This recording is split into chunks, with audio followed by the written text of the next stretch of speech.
श्री नाईकबा देवाची यात्रा भक्तिमय वातावरणात संपन्न। बनपुरी तालुका पाटण जिल्हा सातारा येथे श्री नाईकबा देवाची वार्षिक यात्रा अत्यंत भक्तिमय वातावरणात उत्साहात संपन्न झाली। या यात्रेनिमित्त गावातील परिसरातील कर्नाटक व महाराष्ट्रातील लाखो भाविकांनी मोठ्या श्रद्धेने सहभाग घेतला होता। पहाटेपासूनच मंदिर परिसरात भक्तांची दर्शनासाठी मोठी गर्दी उसळली होती। यात्रेच्या दिवशी पारंपरिक वाद्यांच्या गजरात आणि जयघोषात श्रींची पालखी मिरवणूक काढण्यात आली। यावेळी पालखी मिरवणुकीवर खारी, खोबरं आणि गुलालाची उधळण करण्यात आली। संपूर्ण नाईकबा डोंगर गुलालात न्हाऊन निघाला। जानुगडेवाडी गावातील सासनकाठी मानकरी भक्त मंडळी तसेच ग्रामस्थ मोठ्या संख्येने सहभागी झाले होते। मंदिर परिसरात दिवसभर धार्मिक कार्यक्रम, पूजा अर्चा, अभिषेक तसेच महाप्रसादाचं आयोजन करण्यात आलं होतं।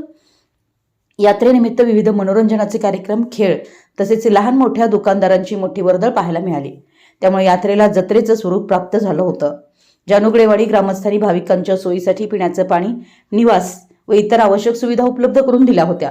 या संपूर्ण कार्यक्रमाचे नियोजन जानुगडेवाडी ग्रामस्थ देवस्थान समिती व युवक मंडळ यांच्या सहकार्याने सुरळीत पार पडलं। यात्रेमुळे गावात आनंद, उत्साह आणि धार्मिक वातावरण निर्माण झालं होतं। यात्रेदरम्यान कायदा व सुव्यवस्था राखण्यासाठी पोलीस बंदोबस्तही ठेवण्यात आला होता।